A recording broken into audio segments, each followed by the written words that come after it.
Welcome to our learning module on how to build a successful fall protection program. As you embark on this educational journey, you might wonder, why is fall protection so important? Why dedicate a separate training session on how to build a program around it? Imagine for a moment the bustling hum of a construction site. Steel beams are being hoisted, cement mixed, and bricks laid. Amidst all of this organized chaos, there's Jane, a seasoned construction worker maneuvering on a scaffold some 30 feet up in the air. The wind gusts. She then loses for balance momentarily, but regains it quickly. A daily dance she's become accustomed to. To her, it's just another day at work, and the height doesn't bother her anymore. Yet, the risk remains. It's an invisible specter that can, within seconds, change her life and the lives of her loved ones forever. Jane's story isn't unique. Across various industries, from the skyscrapers of urban landscapes to the quiet office buildings with multi-level shelves, fall hazards lurk in many forms. A misstep on a wet floor, an unstable ladder, or a poorly marked hole in the ground can all be the unsuspecting culprits of severe incidents. The numbers drive home the reality even further. Falls consistently rank as a leading cause of workplace injuries and fatalities globally. While these statistics coldly report these figures, behind each number is a story, a family affected, dreams unfulfilled, and potentials cut short. Yet, despite the grave dangers, a perplexing disconnect exists in many workplaces. Some perceive fall protection measures as cumbersome, while others, like our imaginary Jane, grow complacent, thinking accidents only happen to others. This mindset is where the danger multiplies. For every reported fall incident, countless near misses don't make it into the statistics, but serve as silent, grim reminders of what could have been. The financial implications further underscore the urgency. Injuries result in hospital bills, rehabilitation costs, potential lawsuits, and compensation payouts. Beyond the immediate monetary burden, the subsequent dip in morale, productivity, and the reputation of the company can have long-lasting effects.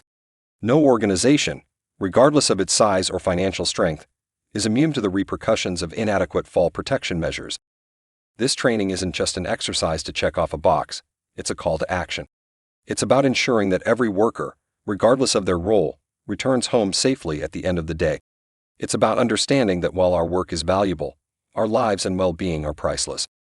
As we delve deeper into the subsequent sections, remember, a fall protection program isn't merely a collection of guidelines or equipment. It's a testament to an organization's commitment to safety, its pledge to its workers, and a proactive step towards building a culture where every life is deemed invaluable. Let's embark on this journey, not to just learn, but to transform our workplaces into sanctuaries of safety. The multitude of workplace environments and industries with fall hazards is vast. Some workplaces have conspicuous fall hazards and others may be more subtle, making it difficult to assess. To build a comprehensive fall protection program, we first need to dive deep into understanding the spectrum of these hazards. This isn't just about heights or precarious platforms. Often, the most overlooked dangers lie in the tasks we deem mundane or routine. Warehouses and storage facilities. Envision a sprawling warehouse, a hive of ceaseless activity. Stacks of boxes reach up to the ceiling, and workers scuttle about, retrieving items and updating inventories. Among this, there are potential hazards at every corner. Spilt liquids can turn a simple walk into a dangerous fall. A box placed haphazardly on the floor, an unnoticed pallet protruding from the racking, or an unstable stack of goods can all become fall hazards in a blink. Roofing. While the height of a roof presents an apparent risk, many other elements amplify this danger. Roofs with a steeper incline, or those made of materials that become slick when wet, are particularly treacherous. Hidden elements like skylights, ventilation shafts, or access points can be potential pitfalls for the unwary. Additionally, debris such as fallen leaves or tools left behind can also lead to slip and trip hazards. Ladders. Often seen as one of the simplest tools in the workplace, ladders are deceptively hazardous. It's crucial to consider not just the ladder's stability, but its position, length in relation to the task, and cognition. Overreaching, carrying tools without proper support, or placing a ladder near a doorway without proper signage can all lead to accidents. Scaffolding. These elevated platforms are essential in construction and maintenance tasks. However, each component must be inspected before assembly. Missing braces, planks, or guardrails can compromise the integrity of the scaffold. Furthermore, environmental factors, like wind or rain, can affect the scaffold's stability and the surface's traction. Floor irregularities. In places like factories, Offices undergoing renovations or older buildings, the floor itself can be a hazard. Unexpected steps, changes in flooring material, or even a curled edge of a carpet can be enough to trip someone. Without proper marking or barricading, these become silent threats. Human factors. No discussion of hazards is complete without considering the human element. Fatigue, distraction, haste, or simple complacency can amplify any risk. A task done 100 times can breed a false sense of security, leading a worker to skip safety steps they deem unnecessary. The environmental and human factors converge to form a complex web of fall hazards in various workplaces. Our approach to safety is not just about recognizing these dangers but understanding their nuances. This knowledge acts as our North Star, guiding us in crafting a robust fall protection program, tailored to the unique needs of every environment and every worker. Only when we truly appreciate the multifaceted nature of fall hazards can we hope to counter them effectively. As we move forward, let this understanding be the foundation upon which we build our protective measures, ensuring a safer workplace. The architecture of any successful fall protection program is built upon a mix of understanding potential hazards, as previously discussed, and crafting responsive, adaptive solutions. However, merely understanding the risks isn't enough. A robust program intricately must weave together policies, practices, equipment, and most importantly, a culture of safety awareness. Let's explore the pillars of such a program. Risk assessment. The first stage of any proactive fall protection initiative is a risk assessment. This involves a thorough examination of the workplace, identifying not just existing hazards but also potential ones. Engage experts who can provide a fresh perspective, seeing dangers that might be overlooked due to familiarity. An effective assessment looks at both static structures, like platforms, scaffolds, and roofs, and dynamic scenarios, like movement of workers, machinery, and materials, equipment, and tools. No fall protection program is complete without the right tools and equipment. Harnesses, lanyards, guardrails, safety nets, and fall arrest systems play a pivotal role.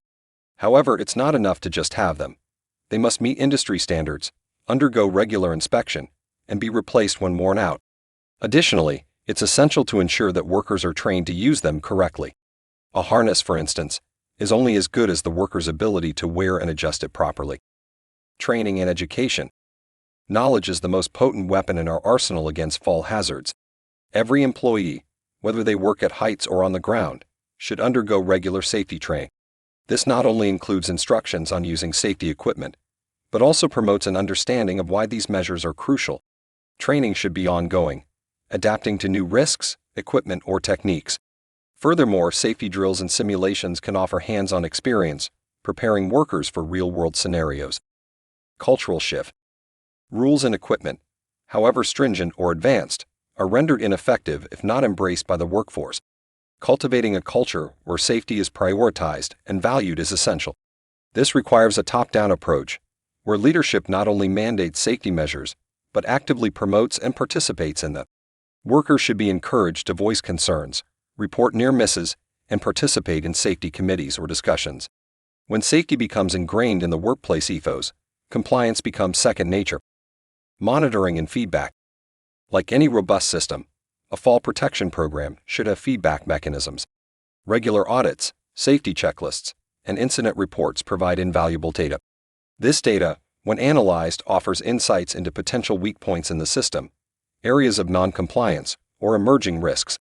Moreover, feedback from workers can provide ground-level insights, leading to practical, effective solutions. Continuous improvement. The landscape of workplace safety is not static. New technologies, materials, and techniques emerge, and with them new challenges. A fall protection program must be dynamic, ready to evolve based on feedback, advancements in the field, and changes in the work environment. Regular reviews ensure that the program remains relevant, effective, and in line with industry best practices. A historical perspective. Why OSHA's standards matter. The establishment of the Occupational Safety and Health Administration, OSHA, in 1970 was a watershed moment for worker safety in the United States. Prior to OSHA's inception, workplace accidents, especially falls, were tragically common, and comprehensive regulations were largely absent. Recognizing this vacuum and the urgent need to safeguard the American worker, OSHA was entrusted with the responsibility of formulating and enforcing standards that would significantly reduce workplace dangers, including fall hazards. Decoding key provisions. A closer look. 29 CFR 1926 Subpart M. Focused on the construction industry. This subpart is vital for understanding the intricacies of fall protection in construction scenarios. Several of its notable aspects include guardrail systems. Specifications about height, strength, and other key parameters are clearly outlined.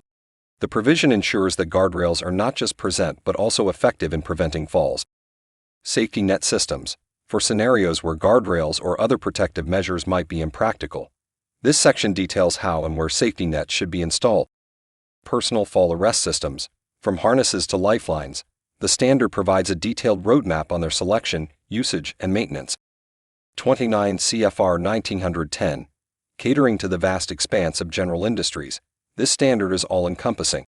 Some of its critical sections include fixed ladders. The design, angle, length, and even the distance between rungs have been specified to ensure optimal safety. Floor and wall openings. A major source of fall incidents. This section elaborates on the necessary precautions, barriers, and signage required around such openings. Scaffolding and its use.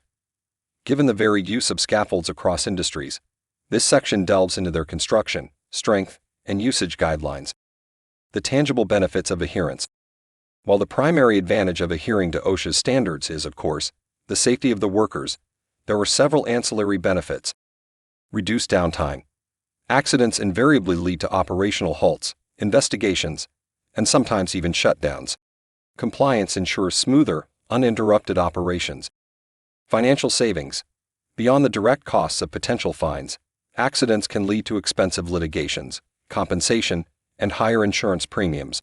Ensuring adherence to OSHA standards is not just ethically right, but also financially prudent. Enhanced reputation. In an age where businesses are scrutinized for their ethical practices, adherence to safety standards enhances a company's image among stakeholders, clients, and the public. Your fall protection plan is not just a document, it's a tangible manifestation of your company's commitment to safety. While the foundations are set by OSHA standards, the art of creating an effective fall protection plan requires a blend of regulatory understanding, risk assessment, and workplace-specific adaptations. Let's dive into the essentials that every comprehensive plan should cover, as well as what tangible actions you can start to take in order to craft your own plan. Defining the scope. Know your operations. Rationale. Before embarking on the specifics, a holistic understanding of the workspace and operations is crucial. This includes the physical layout, the nature of tasks performed, the equipment used, and the workforce's experience. Actionable steps. Conduct site visits, hold discussions with department heads, and analyze previous incident reports to understand the breadth of your operations. Identifying specific fall hazards, the cornerstone of protection. Rationale. Each workplace has its unique set of challenges. While some dangers might be evident, others require a keen eye and deep understanding. Actionable steps. Engage in regular hazard assessments, involve experienced workers in the process, and document each identified hazard for further action. Specifying mitigation methods, tailored solutions for identified risks. Rationale. Generic solutions don't always yield results. Once hazards are identified, targeted mitigation methods are required. Actionable steps. For each hazard, detail the specific preventive measures, procedures, and equipment. For instance, for a roof without guardrails, specify the type of personal fall arrest system needed, including harness type, anchor points, and lanyard specifications. Rescue procedures. Preparing for the unexpected. Rationale. Despite precautions, the possibility of a fall cannot be entirely negated. An effective plan doesn't just focus on prevention, but also on timely and efficient rescue. Actionable steps. Outline step-by-step rescue procedures for each identified fall hazard scenario. This includes emergency contact information, on-site first aid measures, and designated rescue personnel roles. Designation of a competent person. Leadership and oversight. Rationale. Oversight and responsibility are key. The OSHA standard mandates the designation of a competent person responsible for implementing and overseeing the fall protection program. Actionable steps. Detail the qualifications, roles, and responsibilities of the competent person. They should be adequately trained, possess authority to enforce the program, and regularly review its effectiveness. Equipment selection and maintenance. Tools of the trade. Rationale. The efficacy of a fall protection program heavily relies on the quality and maintenance of equipment. Actionable steps. Specify criteria for equipment selection, keeping in line with OSHA standards. Furthermore, set clear protocols for periodic inspections, maintenance, and timely replacement of worn-out equipment. Training and continual learning, the backbone of implementation. Rationale. A plan is only as good as its implementation. An effective implementation requires an informed and trained workforce. Actionable steps. Detail the training curriculum, including orientation for new hires, role-specific training modules, and periodic refresher courses. Emphasize the importance of hands-on training and practical demonstrations. Documentation and record-keeping, the power of proof. Rationale. An often overlooked but crucial aspect is maintaining meticulous records. This aids in audits, reviews, and potential legal scenarios. Actionable steps. Outline the process of documentation. This includes incident reports, equipment inspection logs, training records, and hazard assessments. Selecting the correct fall protection equipment isn't merely a purchase decision. It's an integration process within your program. Cataloging equipment needs. Start by listing the types of tasks and operations that have potential fall hazards. Each task might demand a different kind of protection, from full body harnesses for elevated workstations to safety nets for open building sites. Customization and adaptation. No two work sites are the same. Customize equipment selections based on specific worksite conditions. For instance, if your site has multiple anchor points, your plan should detail adjustable lifelines. Maintenance schedule. Dedicate a section of your program to the lifespan and maintenance needs of each equipment type.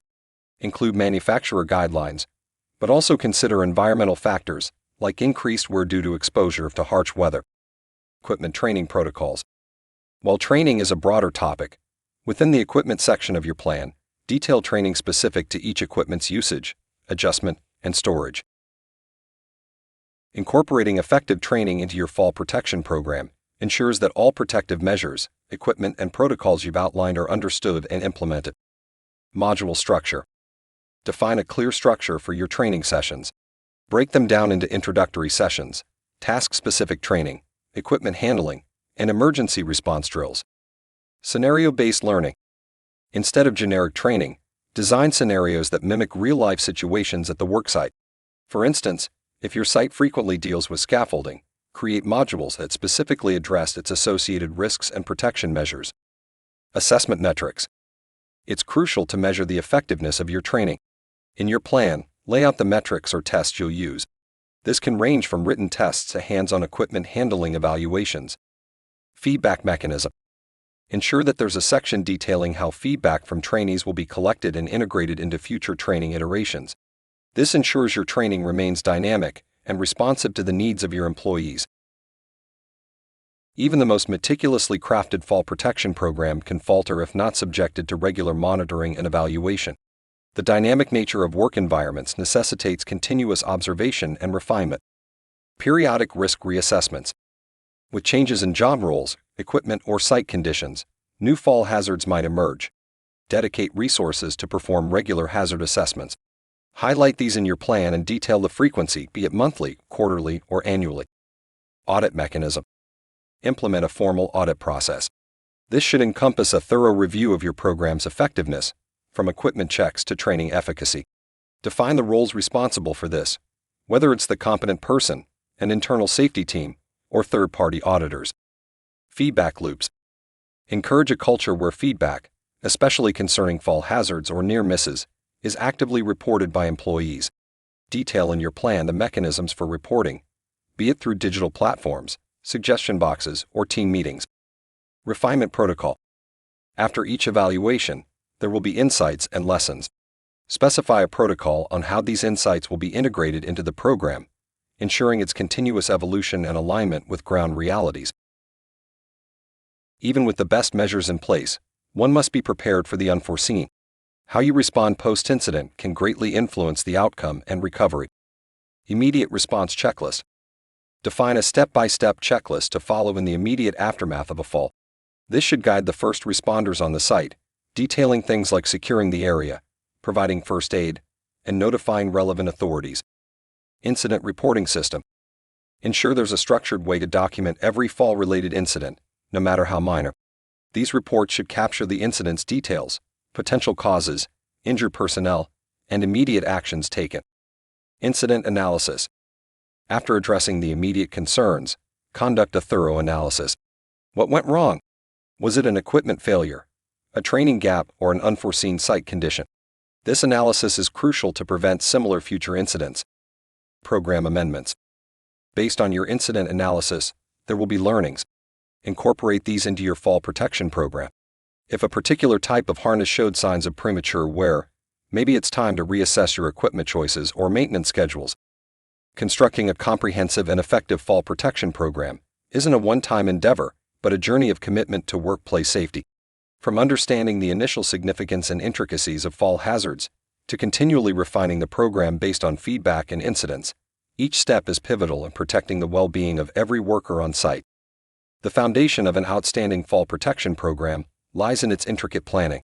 Understanding the diverse spectrum of tasks, the nuances of your workspace, and the specific risks associated with each operation sets the tone for everything that follows. Upon this foundation, the careful selection of equipment, coupled with a robust training regime, builds the program's core strength. But what truly fortifies this structure is the unwavering commitment to monitoring, evaluation, and iteration. Moreover, an effective fall protection program transcends the confines of written guidelines. It fosters a safety culture where every individual, from the newest recruit to the highest management echelon, feels invested in not just following but enhancing these protective measures. It's about creating an environment where feedback is welcomed, where near misses are viewed as opportunities for improvement, and where the safety of every worker is treated as a non-negotiable priority. As you embark on or refine your journey to build your fall protection program, remember that the heart of this endeavor is human. Behind every policy, piece of equipment, or training session, the ultimate goal is to ensure that every worker returns home safely at the end of the day.